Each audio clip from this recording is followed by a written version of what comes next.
Chapter 3, Stitched Together. The bedroom is dim. The broken window allows cold air to enter. Sam's wedding dress lies across the bed, wet, covered in shards of glass. No, this can't be happening. Her dress is ruined. I had one responsibility. Sam told me to look after the dress, and I couldn't even do that. First off, this isn't your fault. Second, we can fix this. It's soaked, shredded, covered in glass. How is this fixable? Bradley crouches to investigate the damage and stands and dusts his hands off. We've got two options. We can work on it together, or I can go into town tomorrow and talk about it with Maria. Maria? What does she know about wedding dresses? She also runs the local cleaners. Trust me, she knows her stuff. I don't know, it's such a mess. I feel awful giving her more work. You wouldn't be. Maria loves a challenge, and honestly, she's probably the only person in town who could help us. You glance at the dress, considering his words. Bradley opens a wooden sewing kit on the table, and the sewing kit contains thread, needles, and scissors. Or we can tackle it here, make it extra special. Sam will love that dress much more because you hand-stitched it, but it's up to you. You hesitate, glancing at the dress and the sewing kit. Anything that helps. You would figure that, take it into the cleaners and stitch it, but okay. Bradley sets the sewing kit on the table, sliding it open with a faint creak. His hand brushes yours as he grabs a spool of thread. Learn this at camp. Fixing tents, gear, wedding dresses, basically the same thing. Oh, said no one. Oh, sure, except Sam paid $1 gazillion for the dress. No pressure or anything. Bradley smiles, threading the needle like he's done it 1,000 times. $1 gazillion? Maybe I should patch it up and sell it on eBay. You laugh, giving him a playful shove as he starts stitching. Okay, but seriously, be careful. Would you just trust me?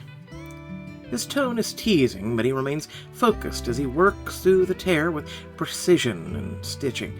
After a moment, he hands the needle to you. Your turn.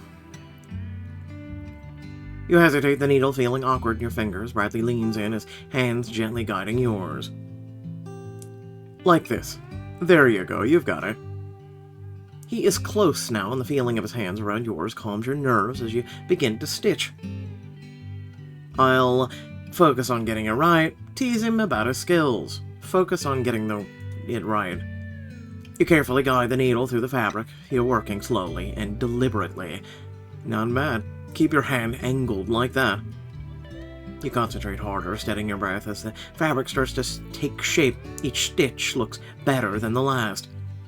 Okay, I'm doing it. I'm doing it all right. You never fail to surprise me.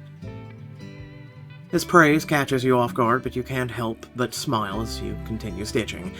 His hand steadies yours as you finish your final stitches. You glance up, catching the way Bradley's gaze lingers thoughtfully on the dress. You should add something personal, something just for you and Sam. Like what? I don't know. You tell me. You're the expert on Sam. You pause, considering his words, and then spot a spool of blue thread in the sewing kit. Something blue? He picks up the thread and handing it to you with a quiet nod. Something blue. Perfect. We're gonna do with a star, a flower, a heart. I'm gonna go with the flower because it actually looks better than the star and or the heart.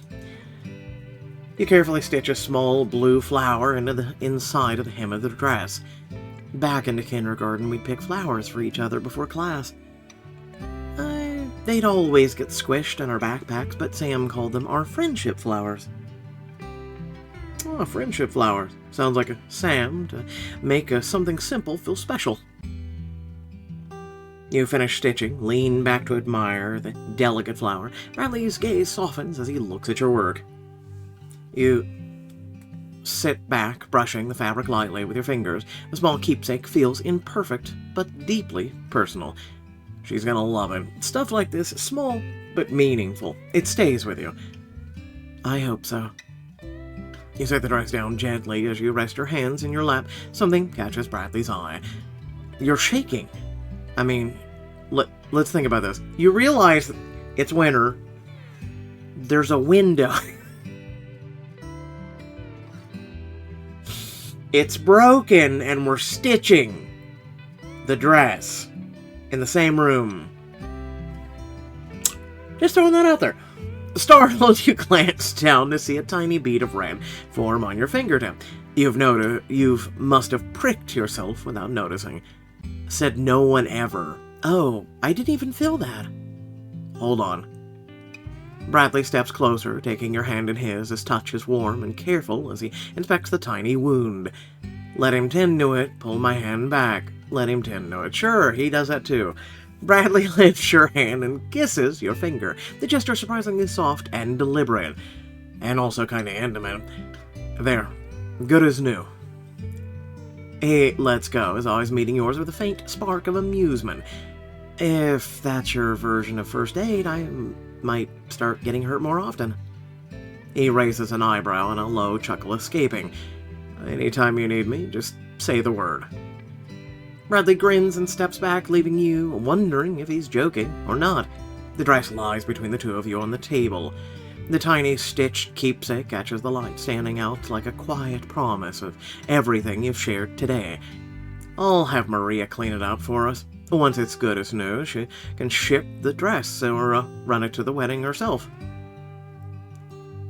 But the worst of the damage is fixed, and now it has your mark on it. That'll be special for Sam.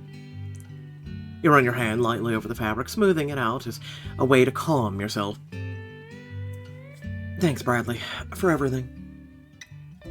He leans against the edge of the table, his gaze meeting yours with an openness that catches you off guard. Anytime. You know that, right? His words linger, their weight settling warmly in your chest. I think I'm starting to see that. Bradley grabs a broom and dustpan, moving to the broken glass scattered across the floor. Careful where you step. You step back, watching as he efficiently clears the shards and patches up the window. I can't believe he's doing all this for me. He barely knows me, and yet... it's the last of it. All clear. I swear to God, if the room magically cleaned itself up and the windows patched, I'm mad. He empties the dustpan in the trash and pours up the broken window. Okay, the room? Fine. Why did you have to fix the non-broken other window? Did no one think about that? Or it's not pretty, but it'll keep the cold out for now. Bradley has swapped out the damp bedding with fresh sheets. He smooths the new linens over the mattress. I can take the couch. This is your house. Not a chance. You've had a rough couple of days. The least I can do is make sure you have a decent night's sleep. You sit on the edge of the freshly made bed, caught off guard by his kindness. He leans against the wall, arms crossed. This hasn't been easy. New place, bad weather, all this. Most people would have lost it, but you didn't. And Bradley, thank you for saying that. It's nice to hear.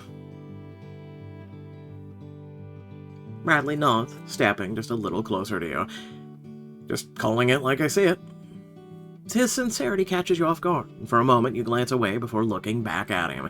There's something grounding about the way he's standing there like he's got your back. Bradley straightens and gestures towards the bed with a smile. Get some rest. Tomorrow is a new day. He leaves you alone in the room and you fall back on the bed, staring at the ceiling. A new day, and hopefully not a new set of problems. The sound of running water pulls you from your sleep. For a moment, you lie still, your mind wandering. Is that... You sit up, pushing the blanket aside and stretch. The steam of the shower confirms your suspicion. Bradley's in the bathroom. Your stomach growls faintly, and you shuffle towards the kitchen, rubbing the last traces of sleep from your eyes. As you round the corner, you collide with Bradley. He's standing there in nothing but a towel slung around his waist. Oops. Your face heats as you've taken his wet hair and the water trailing down his chest. You look away, quickly flustered. Morning. I guess I got an early start. I should cover... I mean, he's in a towel, dude. He's a guy. What do you want? Well, I guess we'll go with flirt. Oh, let me guess. You accidentally left your clothes in the dryer? People like me would take this as a smart-ass response. Bradley smirks, leaning casually against the counter, clearly amused. Oh, it was no accident. His smile lingers just long enough to make your stomach flip. Right, forget I said anything. Too late. It's already burned into my memory. Bradley moves past you, towel slung low on his hips, completely unfazed. You stand frozen for a moment, trying not to let your eyes linger. Coffee's fresh, leftover quish on the stove if you're hungry. Thanks. I've got errands to run. Your car's on the list. I'm gonna check the roads to the lodge, too. If the roads are still blocked, we might have to hike to the wedding. Hike? Yep. Better get our energy up, just in case. I want to pass out halfway there. Can I help you, or should I just sit very still and preserve energy? You're funny. Bradley heads back to the bathroom to get dressed, leaving the door slightly ajar. You quickly turn your back, giving him some privacy. If you don't mind grabbing the eggs from the coop and testing them in the water, that would help. Sink, they're good. Float, toss them out. And grab something from the freezer for dinner. Got it. Anything else? Paint the cabin, chop firewood with a butter knife. Wrestle a bear with my bare hands. Hey, listen, there's some women out there who keep saying they choose the bear, so, you know. I see what you did there. I just don't have too much fun without me, and save me a slice of that quish. You owe me for putting up with you. He grabs his jacket. Koki wags his tail as he eagerly follows Bradley towards the door. Sounds simple enough. But you can count on me. That's what I like to hear. Just don't let Koki boss you around too much. He glances at Koki, who tilts his head like he's already plotting something. I think I can handle one dog. It's you I'm not so sure about. Fair enough, I'll try to behave. Bradley grabs his keys, throwing it on a jacket before heading to the door. He steps outside, his truck rumbling to the life. Moments later, you watch it disappear down the snowy road, leaving behind nothing but silence. My dude in Christ, you have a truck and you couldn't take her to the wedding? I'm just saying, this is really written stupidly. You glance around at the snow-covered landscape, Koki padding beside you. Alright, time to get this done. You couldn't have taken her back in town, like... You step into the kitchen coop, expecting chaos. The chicken just shuffle aside quietly, barely acknowledging you. Well, this is unexpected. You crouch to gather the eggs, glancing at the hens. Even the feistiest one lets you reach under her without complaint. What happened to that attitude, huh? Don't tempt the chickens. Don't do it. You glance over your shoulder at Koki, who's sitting just outside the coop. Ah, that was too easy. Did you threaten them or something? Koki wags his tail like he's taking full credit. Within minutes, you're done collecting eggs. You set the eggs on the counter, staring at them as you mutter to yourself. Okay, what was it Bradley said? Sink means bad, float means good, or was it the other way around? I don't need a tip. It's sink means good. Float, throw them out. Grab a bowl, fill it with water. The basket of eggs sits nearby, ready to be tested. Test the eggs for freshness. You pick up the first egg, holding it over the bowl. If it's good, it will sink. The egg sinks to the bottom of the bowl, confirming its freshness. Alright, sink means fresh. One down, a dozen to go. You test another egg, repeating the process. Each one sinks and your confidence grows. Look at me. Bradley who? I'm practically a homesteader. By the time you're done, the eggs are neatly separated into two piles. Fresh, and not so fresh. I'm starting to get the hang of the wilderness stuff, huh? Who's a survivalist now? Koki tilts his head, ears perking up, and gives a wag of his tail. It's me. I'm the survivalist. Glance at the basket of eggs, then at the clock on the wall. There's still more to do. Alright, What's next? The shed is colder than you expected, your breath forming soft clouds in front of you. You glance around, noticing tools neatly organized and bags of feed stacked in the corner. Alright, Bradley really keeps this place organized. The freezer sits tucked against the far wall, its lid slightly frosted over. You pull it open with a creak, and the frosty air splits or spills out in a burst. Inside the freezer, rows of neatly packed food are visible. Plastic-wrapped portions of meat, vacuum-sealed fish, and containers of vegetables are stacked with an almost military precision. I guess Bradley likes to keep his options open. Koki sniffs at the freezer, his nose twitching as he investigates the options. I'm a meat eater. Your hand hovers over the meaty options. The venison is neatly portioned, lean, tightly wrapped, while the duck's breasts, thicker cut, look rich and marbled. Never have I ever... One, never have I ever had duck. Two, never did I thought today we would talk about duck breasts. But hey, here we are. Just saying.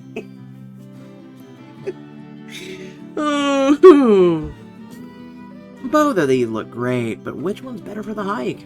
I'll take the... I'm gonna go with them. Venison. I'm 100% sure on the venison. Duck is something that just... I don't think it lasts very long, if I'm not mistaken, and it's just something that you typically... Like, they prepare it in those fancy restaurants. Grab the venison, its leanness standing out among the other options, but there's a hesitation. Will it leave you sluggish in the morning? It's lean and simple, but I hope it doesn't slow me down tomorrow. The decision lingers in your mind as you shut the freezer door with a soft thud. Koki sniffs at the closed freezer one last time before bounding back towards the shed door, like he's ready for the next task. You smile as you follow him out into the cold, the frosty air biting at your cheeks. Alright, it's time to put our feet up. You set the thawing protein on the counter and glance at the bowl of sorted eggs. Eggs sorted, dinner thawing, not too shabby. You sink onto the couch with a small sigh, Koki pads over, tail wagging before flopping down near the fire. For the first time since the crash, you feel the tension in your shoulders ease. You lean back into the couch, letting out a breath that you didn't know you were holding. Maybe I got this wilderness thing down for now.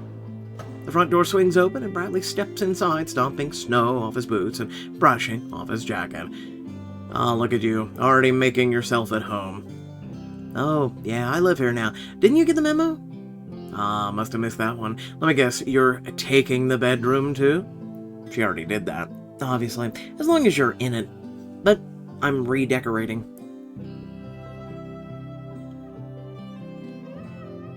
His eyes sweep over the eggs and the protein. He nods, clearly impressed. Ah, you really pulled it off today. Nice work. I should return the compliment. I meant it was harder than it looked. Return the compliment. Following your orders, boss, you didn't exactly leave room for me to mess up.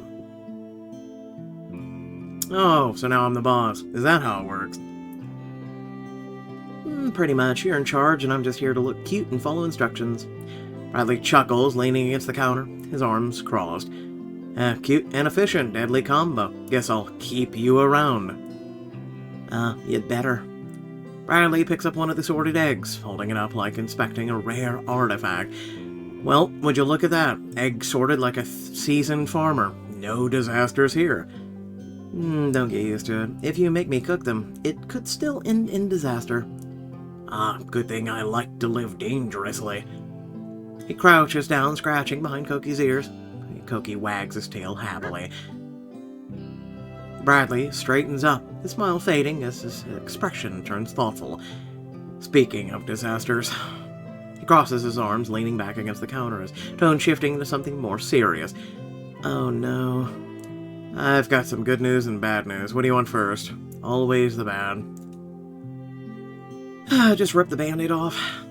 Your stomach knots as you sit up straighter, bracing yourself. Well, your car's in the shop. Not totaled, but it's out of commission for now. Great. Just great. And the lodge, well, the roads are completely blocked off, so no one's getting through until they fix the bridge. You feel a pang of worry, but you force yourself to stay level-headed. Okay, I can't control the roads, I just need to focus on what I can control, which is nothing. Bradley watches you closely, his brow lifting slightly in surprise. I gotta say, I wasn't expecting you to take that all so well. I'm learning to roll with the punches out here. Now, hit me with the good news. Well, Marie is coming by later to check on the dress. She said she'd help however she can. Relief washes over you, softening some of the tension in your chest. That's a start. Thanks, Bradley. Bradley moves towards the window, gesturing at the snowy yard beyond. Now, about that tree that crashed down through the bedroom, took out a part of the fence, too. He follows gaze, noticing the broken section for the first time. The fence? Yeah, keeps Koki from wandering off, coyotes out. They've been bold lately. It is winter, after all. They're hungry. You have chickens. Koki barks as if agreeing with Bradley. His tail thumps against the floor, wagging enthusiastically. Normally I just handle it myself, but you've proven more than capable today. He nods towards a toolbox near the door, his tone lighter now. Want to learn how to use some tools? Might come in handy someday. Where was the good news? Just asking for a friend. Help Bradley fix the fence.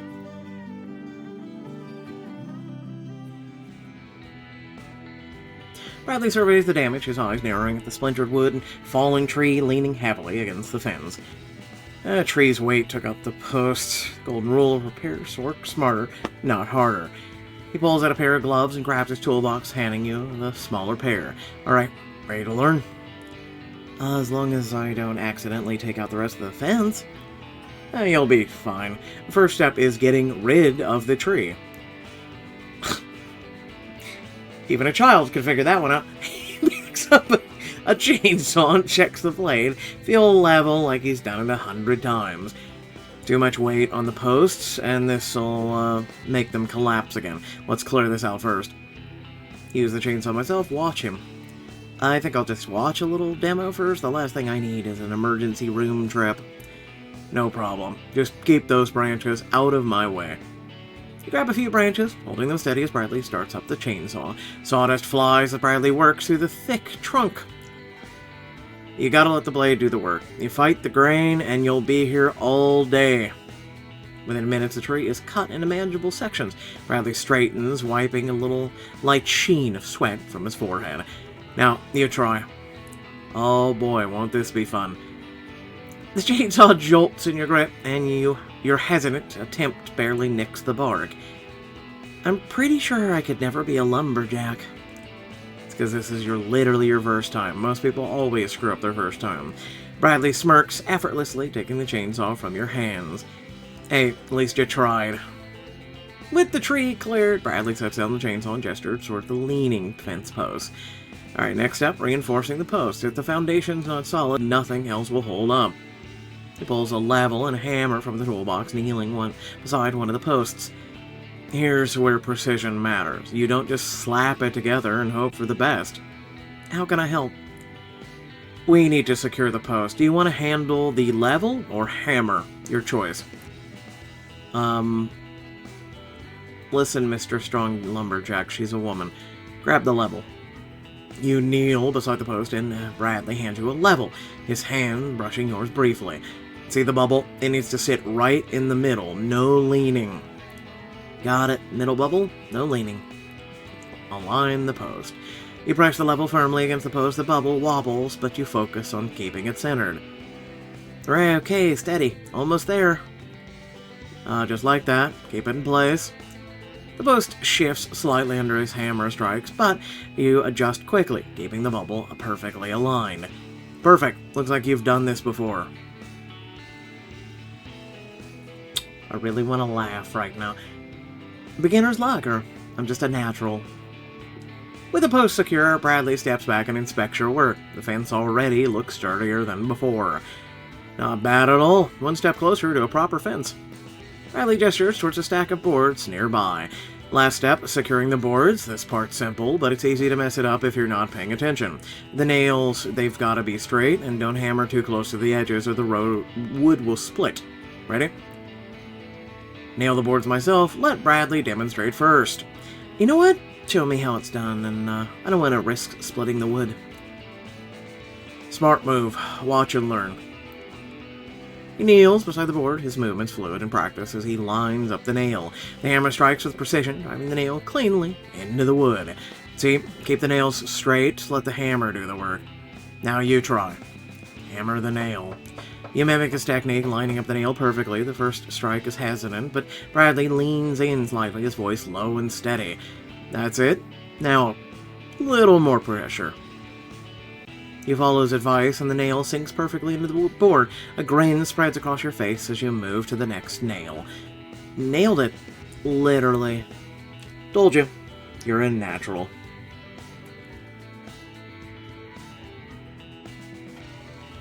The fence stands straight, sturdy against the snowy backdrop. You step back, admiring your work as Koki trots over. I might have to put you on payroll. Best fence this place has seen in years.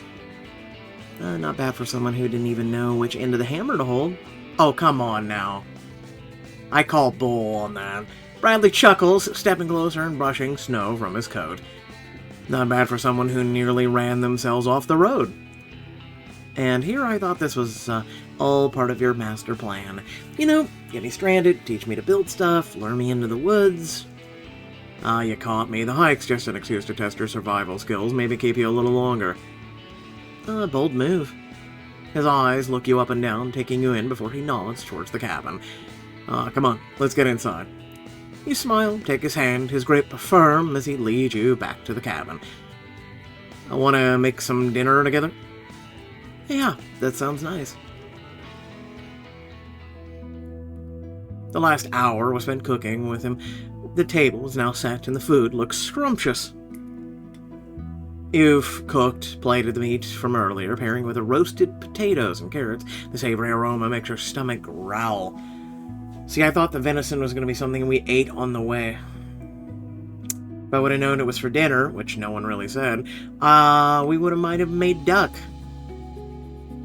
Just saying. Just, better storytelling, Pixelberry would be great. Yum, a perfect comfort food for this weather. I mean, venison's fine, too. Meat and potatoes, a classic, my kind of meal. Suddenly the door bursts open. No fucking knocking for this woman. And in strides Maria, her eyes already scanning for trouble. Alright, where's the dress? Let me see the damage. You could at least say hi first. You could at least knock. Hi, now where's the dress? Bradley shakes his head, smiling as you grab the dress and hand it to her. Maria inspects the fabric and stains with critical eye. Little stain, but not bad. I've seen worse after a bachelorette party in Vegas.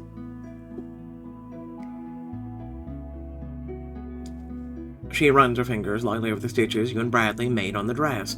Pretty. You two did this? The embroidery is a real nice touch. It was all Taylor's idea. I think it makes the dress even more stunning than before. You share a smile with him as his kind words warm your heart. I'm no Vera Wang, but I'd like to think we added something special. You sure did. Hell, half my job's done. All I need to do now is give it a nice clean steam. You're really okay running the dress to the venue? I don't want to impose. Do I have to say it? Oh, please, you're not imposing at all. I like a little adventure in my life. Thank you. You're a lifesaver. Oh, thank me by giving me a plate of that delicious food I'm smelling. He whips her up a plate as she takes a seat across from you. She leans forward, grinning. So, is Bradley going to be your date to the wedding, or what? Might as well make it official. My date, huh? That's the last thing he needs.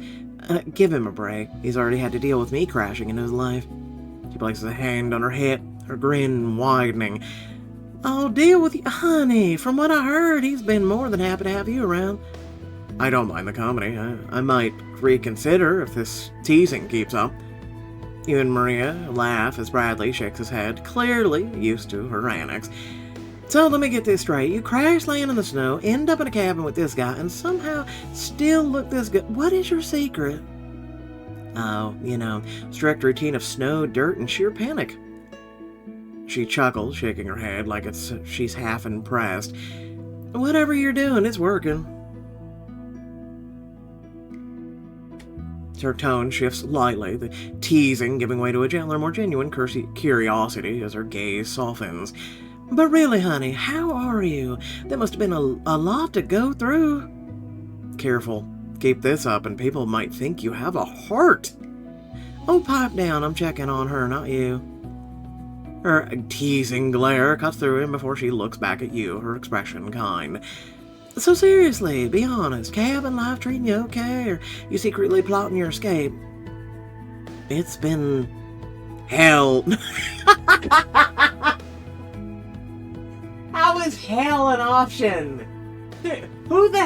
Listen, who would be like, no, living in a cabin with an attractive man while we do just this wonderful, cozy life? This is hell. Let me know if you think that in the comments. Otherwise, no. This would be... Listen, I don't even need, Bradley to be there. Me having a lodge in the woods? Nature? Dude, this is my fantasy. This is my life. I want this, but I can't have it because, it takes money to have something like this. But anyway, it's been surprisingly cozy. Cozy, huh? Sounds like someone's enjoying their new roommate. Bradley is clearly amused as he leans casually against the counter. She just likes that I keep the fire going. Oh, there's a pun there. Hey, credit where it's due. A warm cabin beats freezing any day. Oh, I see what's happening here. Stranded with the mountain man and warm fire, homemade dinners. It's practically a rom-com. You roll your eyes, but there's no mistaking the warmth creeping up your face. She smiles, settling into her chair, taking a dramatic bite of the food, her eyes widening as she freezes mid-chew. Oh my god, this is scrumptious. Who's the chef behind this? It was a team effort. I just follow his orders and try not to slow him down. Oh, high bar, but she clears it. Oh, you too. No wonder everyone at the bar is obsessed with this guy. Maria, is he single? Does he chop wood shirtless? He has a couple times, yeah. I said it. Listen, I have to support my dude. Last I checked, he was single, so I gotta support Bradley. Bradley groans, shaking his head, while she points her fork at him with a sharp grin. Don't even try to deny it. You got fans, and I'm not taking messages for you anymore. I should ask about his fans. Respect his privacy. Why not? Ask about his fans. I gotta see what they have to say. Wait, hold on, fans. You've got admirers lining up at Maria's bar and didn't think to mention it? Oh, I didn't think it was relevant. They're more Maria's entertainment than mine. Oh, please, half the town is obsessed. The mysterious mountain man is practically a local legend. Legend, huh? Guess I should have asked for an autograph. Bradley chuckles, shaking his head as she laughs, clearly enjoying the banter. As dinner wraps up, Maria sets down her fork with a satisfied sigh. All right, kids, I'm heading out before I get roped into a dish duty. Don't let him slack off tomorrow a bit, sweetheart. Big hike ahead. She winks at you, tossing her bag over her shoulder as she heads for the door. Thanks for everything, Maria. I guess I'll see you at the wedding. Oh, you bet. I'll be the one chugging champagne and making sure this one actually cracks a smile. Bradley glances up from his plate, raising an eyebrow as he wipes his hand on a napkin. Don't let her fool you. She's more likely to start the conga line. She bursts into laughter, winking at you as she heads out, leaving you alone with Bradley. You follow Bradley over to the couch as he unfolds the map on your laps. Alright, so this trail, if we leave at sunrise, we will hit the tree line by mid-afternoon. You lean closer, catching the faint scent of pine and smoke lingering around him. You've done this hike a million times, huh? Something like that. How are you feeling about it? Honestly, I'm nervous, excited, glad you'll be there. He gazes at you with warm, reassuring eyes. Of course I'll be there, every step of the way. Even if some of the steps end up with me falling on my ass? Bradley chuckles, the sound rich and resonant. If you fall, I'll just catch you. You hold his gaze a beat longer than you probably should, and then look away. His fingers tap lightly against the couch, his gaze lingering on you before he speaks. I hate to bring this up, but I gotta ask. Glance at him, raising an eyebrow at his cautious tone. What is it? How's this Mike guy gonna feel if you show up to the wedding with me? There's something searching in his expression as he waits for your reaction. I don't think he gets to feel anything about it. Not after what he pulled. He leans in slightly, his tone softening as his curiosity deepens. So what did he pull exactly, if you don't mind me asking? His gaze stays on you, steady but probing, as if testing the waters. Where do I even start? I should tell the whole ugly truth. Why not? We were supposed to move in together. I packed half my stuff, gave my notice, and then he said it was moving too fast. And just like that, he broke up with me over a text. His jaw tightens slightly as he listens to you. Text? Classy. The worst part, I had nowhere to go. He knew I was drowning, and he just disappeared. Sounds like he did you a favor. Someone like that doesn't deserve you. His bluntness catches you off guard, but there's a comforting certainty in his voice. Bradley tosses a log onto the fire before settling back onto the couch beside you. I was with someone for years. High school sweetheart. Thought we'd get married. And what happened? She wanted a different life. Big plans. I thought I would want it too. But it wasn't me. We were forcing something that didn't fit, so I let her go. That must have been hard. It was, but staying wouldn't have been fair. Sometimes you just have to make room for what's next. I guess we're both starting over. Yeah, we are. He straightens, brushing his hands on his jeans before nodding towards the bedroom. You should take the bed again tonight. I'm fine on the couch, Bradley. Big hike tomorrow. You need the rest more than I do. You're stubborn, you know that? His smile softens as he moves closer, resting his hand on your thigh for a moment. Took you long to figure that out? You settle on the edge of the bed, your gaze drifting to the boarded window. Bradley follows you in, leaning casually against the doorframe, his tone light and teasing. So, do you want me to tuck you in, or are you good?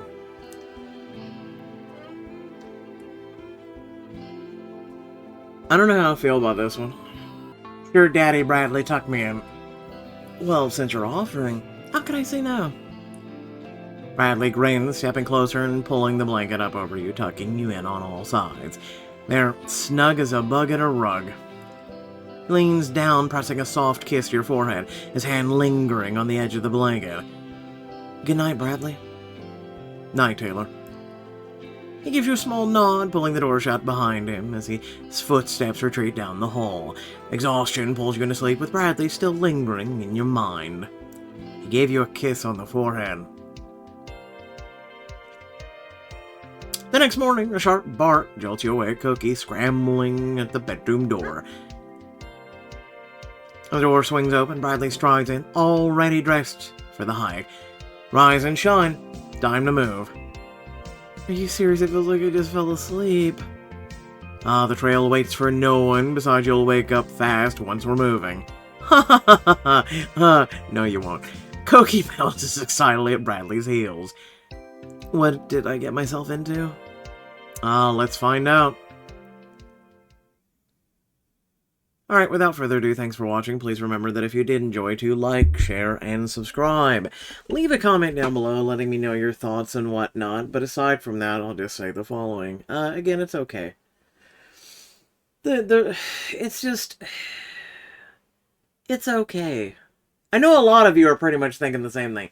It's not great. It's not bad. It's like a 4 out of 10. I'm serious. Right? It's just 4 out of 10. I'm kind of curious if they'll keep it tame because it is an actual person. or if they're running ideas past him. Oh, speaking of which, while we're here having this discussion real quick, I'll just say the following. So, you guys know how I've been doing choices for a very long time, right? I've been doing this since literally the app was in beta way back in the day, right? I've been covering this app as one of the first and only creators. And so I've been doing this stuff for a very, very long time. And so, um, you know, I'm sure a lot of you know, and I'll just summarize this. Choices got bought out by a new company because they were not earning profits for any of the prior companies that had bought them out. Long story short is so they're with this new company that I'm sure a lot of you know, that deals with basically, Anyway, so it's funny that after almost a decade of working with Pixelberry slash Choices, that they blocked my pages. Let that sink in. So this new company, the reason why I found that out is typically I will make posts on theirs, right? And it's rare and far and few and in between, but pretty much we've always been able to communicate, at least where I was with the prior writers and whatnot. And it's funny that they've blocked all my pages now. Out of nowhere, out of left field, this kind of hit yesterday. So I thought that was kind of cute. Um, especially as a company who says, because the reason why I was going to comment is they put out something about how they listen to Reddit. And I'm just like, huh, that's wild. We just did a video and an expose on Reddit and how they were censoring a lot of our user feedback as well as a lot of other things. And if you guys didn't actually watch that, I'll put it somewhere on the video here or down in the comment section. But long story short is I did an expose on them. Kind of like a Lois Lane piece. And it was actually really well done, provided proof and whatnot. And so you're sitting there and you're supposedly supposed to be the new CEO, right? The new owner of Choices. And your little feedback thing was oh man, we listen to community feedback, and we listen to Reddit, and I'm just sitting there going, well, there's a couple red flags right there. So anyway, I just thought I'd share that with you guys, so, a little more to think about. I know a lot of you already comment to me and have let me know over the past, year or so, especially when they were bought out by Nexon, that your thoughts and whatnot, and a lot of you have bounced from the app, let's be honest. The app is not as successful as it once is. I can go to a lot of other content creators' channels and look at how not successful this app is being, and it's not being successful at all. The views have drastically dropped for not just me, but everyone across the board, especially compared to how it was a year ago or 5 years ago. And so I'm just sitting there going, so they'll pay a TikToker to use his likeness in a video to generate what? Because a lot of you have already given your feedback and said, this is meh at best. We have so many pre-existing franchises that they refuse to use. We're highly successful in the whole 9 yards. Oh, that's right, because the writers that wrote that left the company. Yeah, no, I could sit here and keep going about this, but I'm just sitting here going, I just thought I'd let you guys know. It's something to get off my chest. So, yeah, no, let me know your thoughts and comments down below, but aside from that, again, love Bradley, been a follower of him since he had 1 million people following him and watching him. Because I love nature, I love that kind of, because I used to be in it all the time. So when I first stumbled upon his channel, I hit follow instantly, and now he's up to last I checked was 10 million people. And so I'm just saying, at this point, they are riding on the coattails of someone who's highly successful and using his likeness and everything else to try and bring in women, let's be honest, probably about 60% minimum, there's women watching his content. And so they're trying to bring in people who typically don't do choices and don't even read the shit. And they're trying to, I don't know, funnel people from his community. And it's something that, as a content creator, right, we do collabs and whatnot with other people, but this is just, at this point, they're just this is an act of desperation, in my opinion. versus, listening to the community that's been giving them feedback, and to the point where a lot of you have said, yo, listen, you guys haven't listened to me for years. We're leaving. We're done. I'm not subbing to your little, monthly thing and the whole nine yards. And so it just, I don't know. I just thought I would say this at the end of the video. You know how I usually rant or say things or get things off my chest. And, yeah, no. Again, let me know your thoughts, because I always value you guys' opinion. I always read your comments and the whole nine yards. So, once again, thanks for watching. Catch you all later. Peace out.